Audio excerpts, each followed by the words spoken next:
So, good morning, children. I'm just back with a new video. I think you can just remember that last day we had discussed up to that what was the attitude of the educated Bengali society or the Bengali intelligentsia towards the revolt of 1857. Our today's topic is the impact of the revolt of 1857 as well as the Queen's Proclamation, the famous Queen's Proclamation. Children, you must know that Queen's Proclamation is very important for this year. So, pay your attention. You have to just listen Queen's Proclamation very carefully as because the question may come in this year, means in this Madhyamik examination. First of all, let me tell you that when the revolt was started in the year of 1857, since the very beginning of this revolt, the English East India Company, they got frightened. They couldn't just reveal the fact, but still they were frightened. From different sources, we the Indians, we have just come to know that the British, they were very much frightened. They got afraid out of that. Even the newspapers, the journals, the weeklies, they had also just predicted, they had also just revealed the fact that the British, for the very first time in India, they got frightened, seeing the consequences or the impact of the revolt of 1857. Henceforth, this Queen's Proclamation is very important. On that very context, the Queen's Proclamation is very important. Let me tell you that when the revolt was ruthlessly suppressed by the English East India Company and their officers, the horrible nature, the horrible character, the horrible consequences just came out from the revolt of 1857, and for that reason the English East India Company, their power, their administration was absolutely shaken by the terror occurred during this revolt. Yes, exactly. This is for the very first time we could see that the Indians, they had just rebelled, they had just revolted against the English oppression, against the English suppression unitedly. They had just fought shoulder to shoulder. There was the unity between the Hindus and the Muslims, even from different groups, from the different districts of the society. They had just come out absolutely and they had just fought with their cordial relation. This is for the very first time we had just witnessed. The impact of the revolt of 1857 was equally felt by the Indians as well as the British colonial rulers in India too.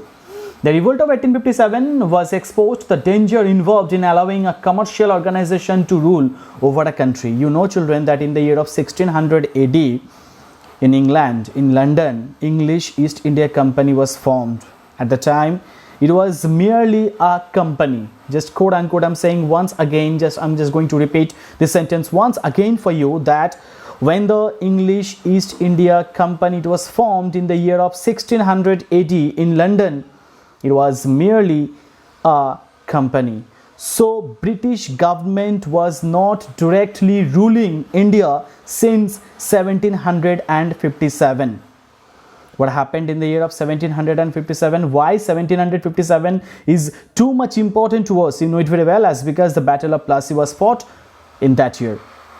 Okay, so the most important outcome of 1857's revolt was the abolition of company's rule and starting the British government, the rule of the British government. The British government, they directly took the charge from the hands of the English East India Company. Though the English East India Company was not removed from their prestige, from their own vanity, still they could do the trade, the commerce, whatever they wanted in India, but the administrative structure was absolutely just seized. It was confiscated by the British government at the time. It means in India, all the important regulations, it will be passed, it will be just going on under the direction of the British government, not by the English East India Company.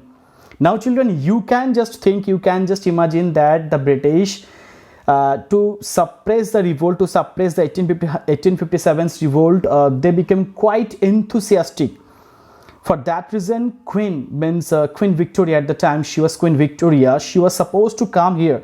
She was supposed to come in India to suppress, to see all the consequences, to just watch out, to just witness all the facts that what was going on, what was happening inside India. For that reason, the Indian sepoys, they had just given a hard blow. They had just given a hard blow to the English East India Company. When finally she came to India, when finally she just arrived in India, she had noticed that one of the most important problems of the Indians was conversion of religion. as because the Indians, they were very much what can I say, the religious fanatics. So that's why it was the Hindus, it was the Muslims, Sikh, Jains, Buddhist, all groups, all distinctive religious groups, they became quite fearful. They were very much suspicious, seeing all the consequences, seeing all the administrative structures of the British East India Company. So that's why they had sort of think that now the time has just appeared and we have to just fight against the English East India Company unitedly, otherwise we can just lose, we may just lose our own distinction, we can just lose our own existence from the society. So that's why they had just fought, holding their hands with one another. Okay, so consequently the British Parliament by an act transferred the control of Indian government from the East India Company to the British Crown. The said act, known as the Act for the Better Government of India. Please do underline this sentence, this is very important. So in the year of 1858, Act for the Better Government of India was passed, and by passing this act, the power, it was transferred from the hands of the English East India Company to the British government. Children, I forgot to tell you that in the year of 1857, 1st of November, Queen's Proclamation was passed. I just repeat once again for you. That is, on 1st of November 1857, Queen's Proclamation was passed. And finally, by the Act for the Better Government of India, I repeat, Act for the Better Government of India of 2nd August 1858, the power, the administration was just transferred from the hands of the English East India Company to the British government. This was the most important outbreak of the revolt of 1857. Now let me tell you that if the question comes for 2 marks, for 1 marks, that what was the most important outcome of the 1857 revolt, you must just write that the power, it was just transferred from the hands of the English East India Company to the British government directly in the year of 1858. The date was 2nd of August. This is very important.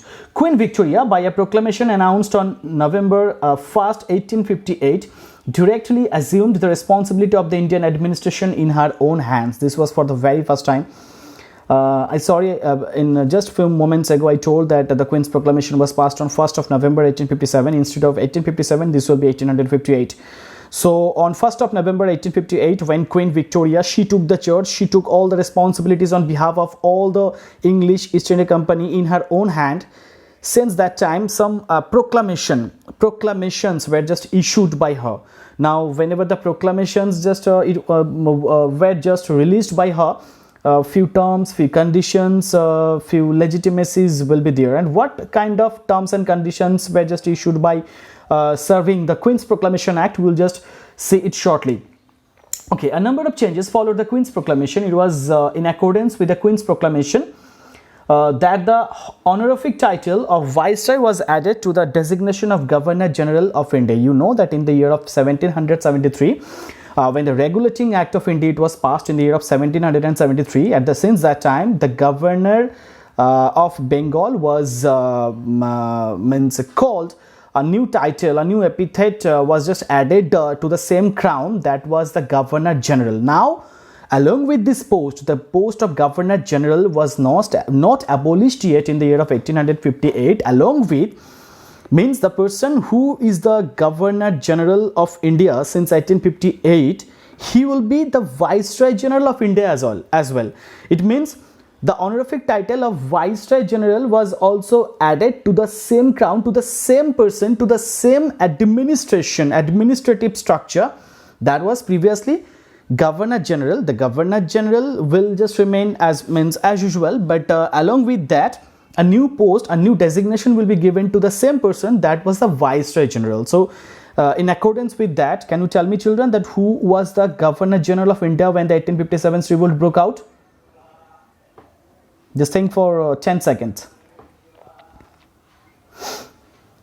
Okay, it was Lord Canning. So, Lord Canning was the Governor General of India during that time when the 1857 revolt broke out. So, on that basis, in accordance with that, Lord Canning as well, he also became the first Viceroy General of India. Okay, so that is to say, from 1858, the supreme executive and legislative authority in India came to be called the Governor General and Viceroy. You must not think that the post when the Viceroy General it appeared, since that time the post of Governor General was abolished. No, this is absolutely wrong. The person, Lord Canning, he held two important posts in his hand. Number one, this is Governor General, and number two, this is the Viceroy General. So Governor General, as well as he was also called the Viceroy. Lord Canning, so far known as the Governor General of India, became the first Viceroy of India. This is also very much important for you. This question may come in the examination also. As such, his designation was the Governor General and Viceroy of India. In her proclamation, Queen Victoria also announced certain changes in the governmental policy henceforth to be pursued by the British government in India. She made it clear that the British government had no desire for further territorial expansion in India. This was absolutely false. This was absolutely a political bluff. As in, we can see that the political leaders sometimes, to get the votes from their own citizens, sometimes they say just false or some bluff ideas. They give the bluff ideas to us. So just like that, Queen Victoria, she had announced by proclaiming herself as the Queen of India, also as the Empress of India also. She told that no further territorial expansion will take place in India. No further territorial expansion will be taken place in India. But it was absolutely false, as because we have come to know from the political and the socio-political reason of the 1857 revolt. As we all know that two important events played a vital role for the outbreak of 1857 revolt. First of all, it was Lord Wellesley's subsidiary alliance. Number two, it was Lord Dalhousie's doctrine of lapse forward. The Indians got discontented. They were very much disappointed, especially the Queen of Jhansi, Rani Lakshmi Bai. And number two, this was Tatia Topi, Begum Hazrat Mahal from Bihar, Kunwar Singh from Ayodhya. So all means they got just discontented with all these socio-political or the political disparities that were just going on inside the country. So for what the 1857 revolt just broke out. So Queen Victoria, when she just came to India, when she had investigated all the important reasons for the outbreak of 1857 revolt, she just came to know, she had just announced that from now onwards, from today onwards, no territorial expansion will take place. How can it be possible? As because the main tendency of the English East India Company, the British government, was to just expand their territories over the Indian subcontinent. So they could not be just cornered from their own imagination, from their own speeches. However, she had told, okay. And number two, the Queen also categorically stated that the British government in India would in no way interfere with the established customs or religion of the Indian people. The most important reason or the immediate cause of 1857 revolt, it was the Enfield rifle, the introduction of the Enfield rifle. And what was happened with the Enfield rifle, with the introduction of the Enfield rifle, you know it better.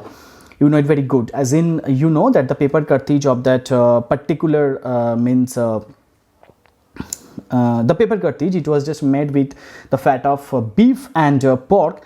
So that's why the Indian sepoys, both the Hindus and Muslims, they were thinking that the English East India Company, they were intentionally, deliberately trying to just change their respective religion to the Christianity. They were trying to just convert their religion to the Christianity. So that's why they got very much furious. That for that reason, they got very much suspicious towards the administrative policy of the English East India Company. That's why they had just revolted. Most of us, we don't know that apart from this thing, another important part was also very much inevitable at the time. That was, it was also a rumor spread over the country that English East India Company, along with the Enfield rifle, the paper cartridge, the English East India Company also, they were just making the flour, means in Bengali this is termed as moida, with the dust of the bones of pig and beef, means the cow. Perhaps it could not have been possible for the English East India Company to convert the religion.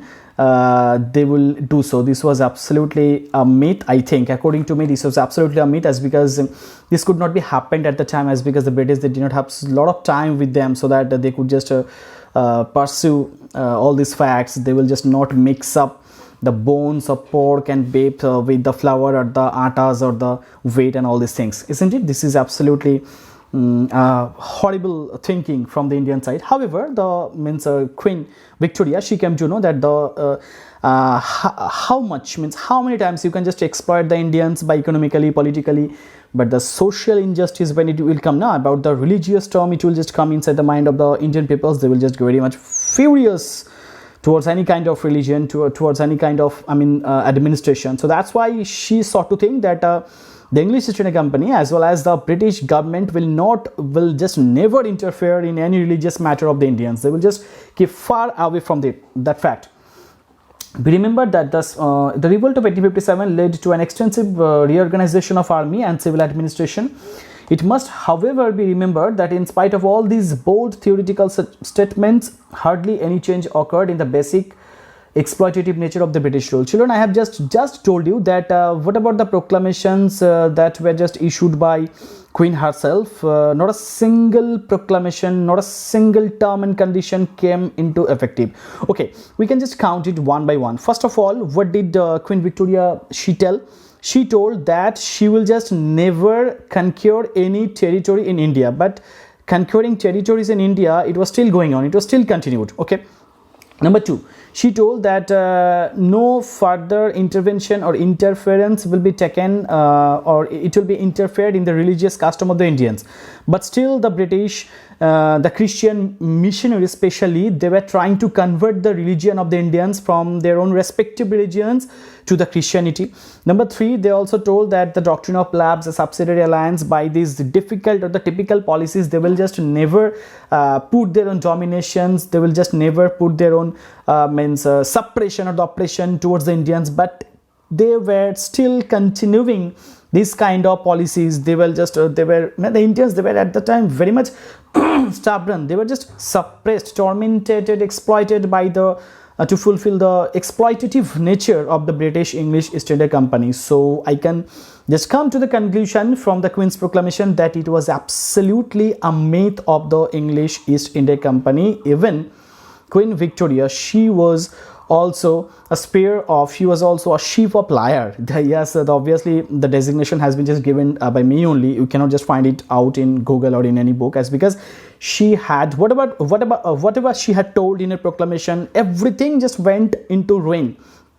No outcome from there, as because the English East India means the British government, they were still continuing their pressure. So one thing I can just show you, that if you just toss a coin holding it on your finger, suppose a coin, it's constituting one side its head and another side its tail. So if you just turn it, suppose it's a 5 rupees coin, so if you just turn it, sometimes it comes head, sometimes it comes tails, but the value of the money, it will remain absolutely unchanged. Yes, it will just remain absolutely unchanged. So for that reason I say that it was just turning up the coin, it was just turned into it was just floated into the open air, and when it just came inside the hand, we could see that sometimes it was head, sometimes it was tail, but the value of the money, but the value of the currency remained unchanged. This was a fact, and for that reason the 1857 revolt's outcome was very dangerous for the society.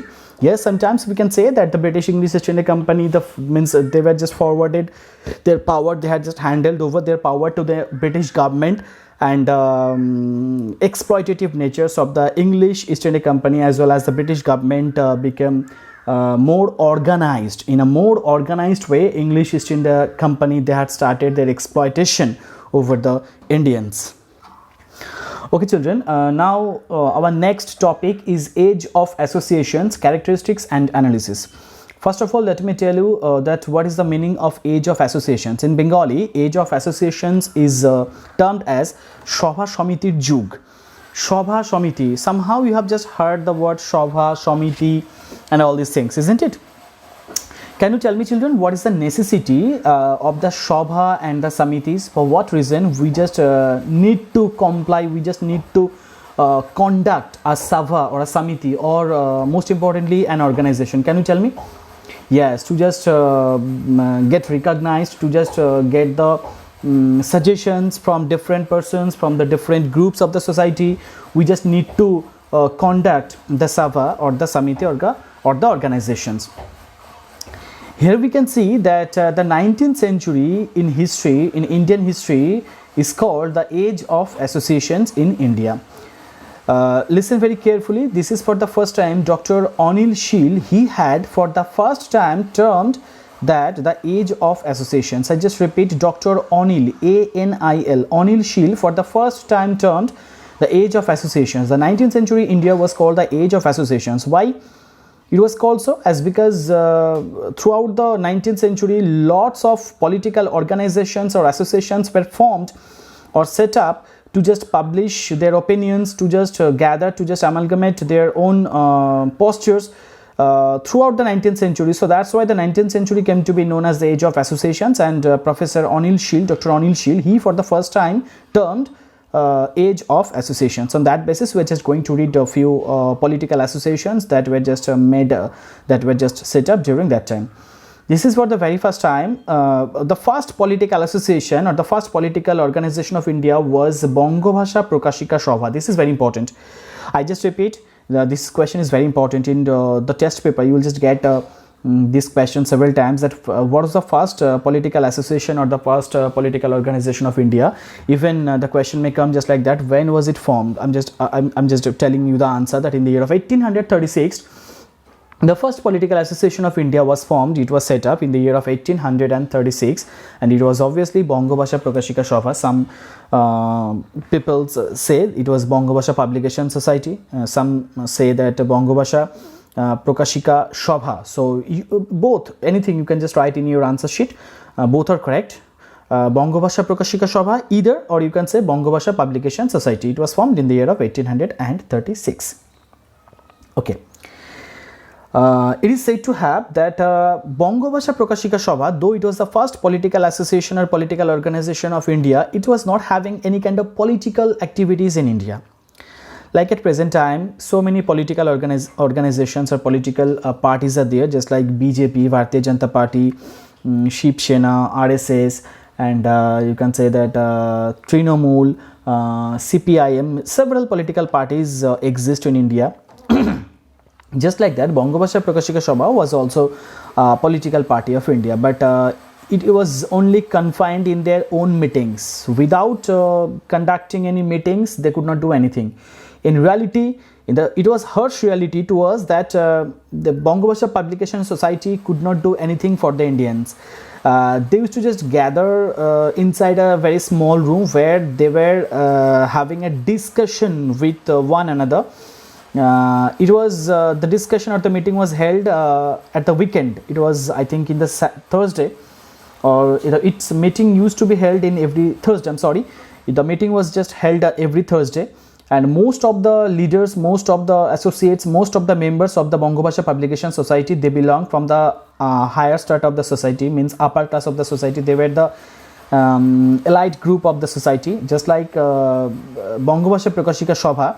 As because the members, they belong from the higher class of the society, they could not just get the touch with the common people or the common people of the society. So that's why the Bangabhasha Prakashika Sabha could not do anything for the betterment of the Indians. In the newspaper or in the journal, that was Sambat Pravakar. It was edited by Ishwar Chandra Gupta. This is also very important. The question may come that Sambat Pravakar was the weekly newspaper that published its authentication, that published Sambat Pravakar, the newspaper published all important works, all important tasks, what were the agendas have been taken in this political association. That was just edited by Ishwar Chandra Gupta. It was not Ishwar Chandra Bandyopadhyay, it was Ishwar Chandra Gupta. He used to just write some points, some agendas, what were the main topics of discussions that have been just taken place inside the meeting on every Thursday. Everything it was just written in Sambat Pravakar, that was edited by Ishwar Chandra Gupta. But finally what happened? On 2nd March 1852, that newspaper, means Sambat Pravakar, it had just announced, it had just written its newspaper that Bangabhasha Prakashika Sabha could not survive. Bangabhasha Prakashika Sabha could not survive due to its lack of unity. What is the cause for withdrawing of all these important factors from the sides of the Bangabhasha Prakashika Sabha? It was the lack of unity. You know it very well. As because it could not just survive because of the lack of unity, and it was just written in the book Bangladeshi Itihash, volume 4, page number 508. If you just want to read this elaborately, what were the causes for the failures of the Bangabhasha Prakashika Sabha, the first political association or the organization of India. You can just find it out from the book of Ramesh Chandra Majumdar. The name of the book was Bangladesher Itihash, volume 4, page number 508. So ultimately, I can just give the reminder, I can just tell the Bangabhasha Prakashika Sabha one more time for you children, that Bangabhasha Prakashika Sabha was the first political association or organization of India that was set up in the year of 1836. The meeting of Bangabhasha Prakashika Sabha was held every Thursday, one single day in a week, but they were just confined doing the discussions, doing no necessary steps were just taken by this political organization. So that's why it was inevitable for the downfall or the failure of Bangabhasha Prakashika Sabha. On 2nd of March 1852, the mouthpiece of Bangabhasha Prakashika Sabha, obviously there was Sambat Pravakar edited by Ishwar Chandra Gupta. It had just written its newspaper that Bangabhasha Prakashika Sabha failed to achieve any momentum. And another time, Ramesh Chandra Majumdar in his book Bangladesher Itihash, volume 4, page number 508, he had just written that due to lack of unity, Bangabhasha Prakashika Sabha could not just survive. Okay, for today, up to this. Thanks children for watching this video. For next time, I'm just going to upload, I will be just uploading videos till 3rd of May.